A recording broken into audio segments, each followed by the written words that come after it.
Halo semuanya, perkenalkan nama saya Putu Abi Nugraha Kusuma dengan NIM 251071008. Di sini saya akan menjelaskan alat medis yaitu gastroskopi. Di sini saya akan menjelaskan prinsip, teknologi, dan aplikasi klinis. Oke, apa itu gastroskopi? Gastroskopi adalah alat medis invasif minimal berupa tabung fleksibel panjang yang dilengkapi dengan sumber cahaya dan sistem pencitraan di ujungnya. Digunakan untuk memvisualisasikan langsung dan melakukan intervensi pada saluran pencernaan bagian atas. Alat ini termasuk dalam kategori endoskopi video fleksibel dengan teknologi chip on tip, di mana sensor gambar terintegrasi langsung di ujung alat. Lalu berikutnya ada anatomi dan fisiologinya. Alat ini akan berhubungan dengan esofagus atau bisa disebut kerongkongan, yang yaitu esofagusnya itu berupa tabung berotot panjang sepanjang 25 cm menghubungkan faring ke lambung, berfungsi sebagai transportasi makanan melalui gerakan perislatik. Oke, berikutnya ada lambung atau yang bisa disebut organ berbentuk C, kapasitas kurang lebih 1,5 liter, terdiri dari kardia, fundus, rofus, dan antrum. Mencerna makanan secara mekanis dan kimiawi dengan asam klorida dan pepsin. Lalu berikutnya ada duodenum atau usus 12 jari. Bagian pertama usus halus yang panjangnya kurang lebih 25 cm. Pencernaan kimiawi utama dengan enzim pankreas dan empedu. Lalu berikutnya kita akan membahas prinsip kerja alat ini. Yang pertama ada sensor atau input. Nah, sensor atau inputnya ini ada dua. Yang pertama ada kamera mini, ya, chip on tip. Sensor gambar kecil di ujung endoskop menangkap gambar internal. Ini adalah revolusi dari serat optik ke video digital. Lalu yang kedua ada pencahayaannya. LED atau sumber cahaya xenon di unit pemroses diteruskan via light guide fiber di dalam tabung untuk menerangi area. Lalu yang kedua ada energi. Nah, energinya ini listrik untuk penerangan sensor dan sistem video. Lalu ada udara atau air bertekanan untuk insulfasi dan pembersihan lensanya. Lalu yang terakhir ada tenaga mekanik untuk mengontrol ujung endoskop. Lalu yang ketiga ada parameter yang diukur atau divisualisasi. Parameternya ini ada dua, parameter fisika dan juga parameter output. Yang parameter fisikanya itu ada intensitas cahaya, fokus, dan magnifikasi. Lalu yang parameter output ini ada resolusi gambar HD, resolusi gambar yang HD atau 4K. Lalu ada frame rate. Nah, yang terakhir ini ada outputnya. Outputnya itu berupa gambar video real time di monitor, kemampuan pencitraan khusus yang ada di FICE dan CLE. Lalu berikutnya kita akan membahas parameter klinis yang diukur atau divisualisasikan. Nah, gastroskopi terutama adalah alat visualisasi diagnostik. Nah, yang dinilainya itu ada morfologi atau bentuknya. Nah, ini warna mukosa, keutuhan permukaan, adanya luka atau lupus, habis itu ada benjolannya atau tumor atau polip, dan juga perdarahan atau varises. Lalu berikutnya ada lesi dan kelainan, itu lokasi atau ukuran, bentuk atau dan juga karakteristik lesinya. Lalu yang berikutnya ada motilitas atau gerakan paraslitik lambung dan duodenum.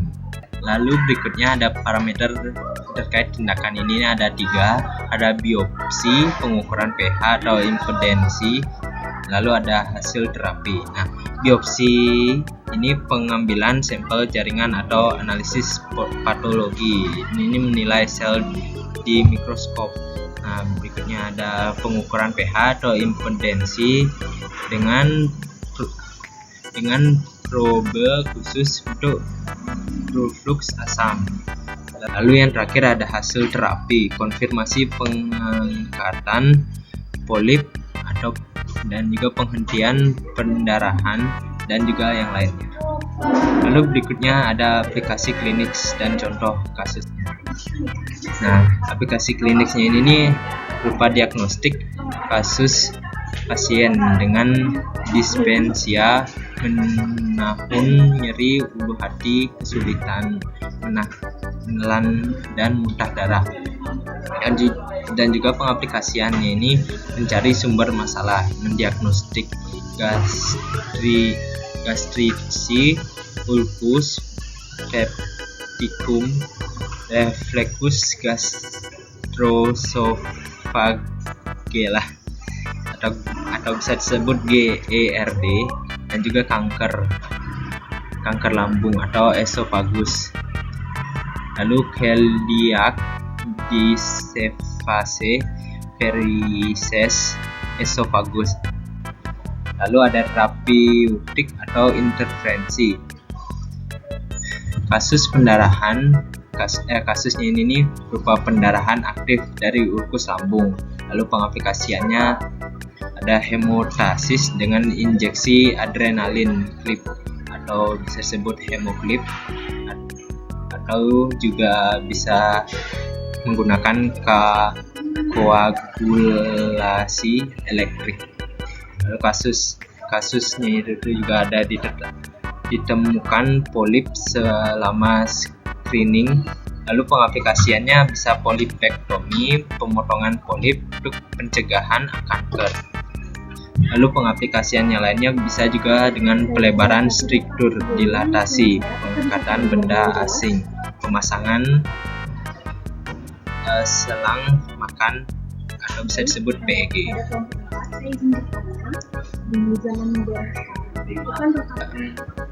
Oke, berikutnya saya akan membahas keunggulan, limitasi, dan teknologi terbaru.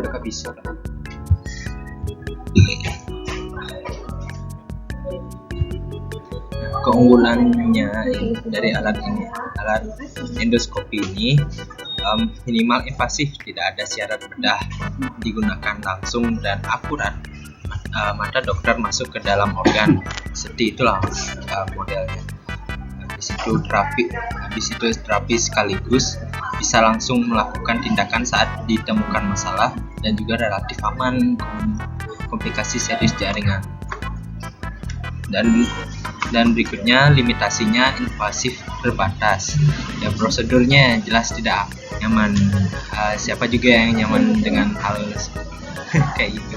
Biasanya itu tuh panjangnya butuh sedasi. Lalu berikutnya hanya permukaannya saja. Hanya melihat bagian dalam lumen, tidak menembus dinding organ. Untuk evaluasi lebih dalam butuh EUS atau endoscopic ultrasound atau CT scan. Lalu juga tentu saja ada risikonya seperti perforasi atau tusuk dan juga perdarahan. Berikutnya saya akan membahas keunggulan, limitasi, dan teknologi terbaru. Keunggulannya dari alat endoskopi ini minimal invasif, tidak ada syarat bedah, digunakan langsung dan akurat. Mata dokter masuk ke dalam organ, seperti itulah modelnya. Habis itu terapi sekaligus, bisa langsung melakukan tindakan saat ditemukan masalah, dan juga relatif aman komplikasi serius jaringan. Dan berikutnya limitasinya invasif terbatas. Ya, prosedurnya jelas tidak nyaman. Siapa juga yang nyaman dengan hal kayak gitu? Biasanya itu tuh panjangnya butuh sedasi. Lalu berikutnya hanya permukaannya saja. Hanya melihat bagian dalam lumen, tidak menembus dinding organ. Untuk evaluasi lebih dalam butuh EUS atau endoscopic ultrasound atau CT scan. Lalu juga tentu saja ada risikonya seperti perforasi atau tusuk dan juga perdarahan walau kecil, tapi tetap aja kita bakal ada perdarahan mungkin. Lalu yang terakhir dari limitasinya tentu saja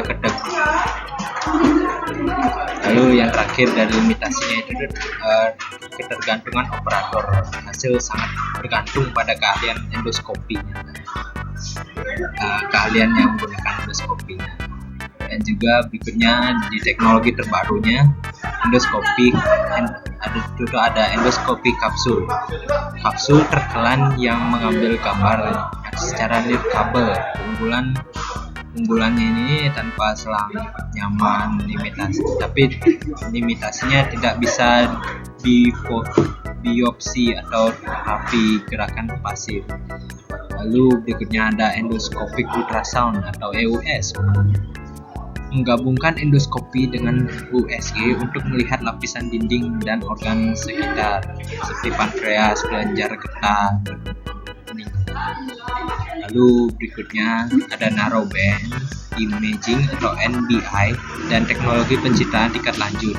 Ini filter cahaya spesifik untuk mempertajam visualisasi pembuluh darah dan pola mukosa, meningkatkan deteksi lesi awal.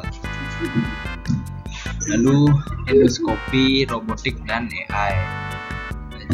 Robotik untuk kontrol yang lebih stabil dengan kecerdasan artifisial atau AI sebagai asisten real time untuk mendeteksi dan mengklasifikasi lesi seperti polip atau kanker secara otomatis. Lalu berikutnya ada peran alat tersebut dalam dunia teknik elektromedisnya. Nah, untuk perannya dalam biomedical engineering ini, gastroskopi adalah bidang utama aplikasi dan inovasi teknik elektromedik yang melibatkan rancangan, bangin, dan integrasi sistem. Ini merancang sistem optik, lensa, serat, elektronik, sensor, gambar, pengolah sinyal, mekanisme defleksi, dan perangkat lunak pengolahan gambar dalam satu alat ergonomis, sterilizable dan aman. Dan juga ada pemrosesan sinyal dan gambar biomedis. Ini mengembangkan algoritma untuk meningkatkan kualitas gambar seperti noise reduction, color enhancement, serta computer aided diagnosis CAD berbasis AI ya. Lalu yang berikutnya ada instrumentasi biomedis. Nah, ini mendesain alat intervensi miniatur yang bisa yang clip atau snare needle yang compatible dengan saluran kerja endoskopi. Dan berikutnya ada keamanan dan manajemen risiko, memastikan keamanan elektrik terutama saat dipadukan dengan elektrokauter. Ketahanan materi terhadap desinfeksi dan kendalaan sistem. Lalu berikutnya ada penelitian dan pengembangan. Bekerja sama dengan dokter, clinical engineering atau collaborating untuk mengembangkan teknologi baru seperti endoskopi molecular imaging, endomikroskopi atau robotika yang lebih canggih. Dengan demikian, gastroskopi bukan hanya alat diagnostik, tetapi sebuah platform teknologi dinamis yang terus berkembang, di mana peran teknik elektromedik sangat sentral dalam mendorong invasif untuk perawatan pasien yang lebih baik. Oke, sekian begitu saja untuk presentasi saya hari ini. Saya Abi, pamit undur diri. Terima kasih.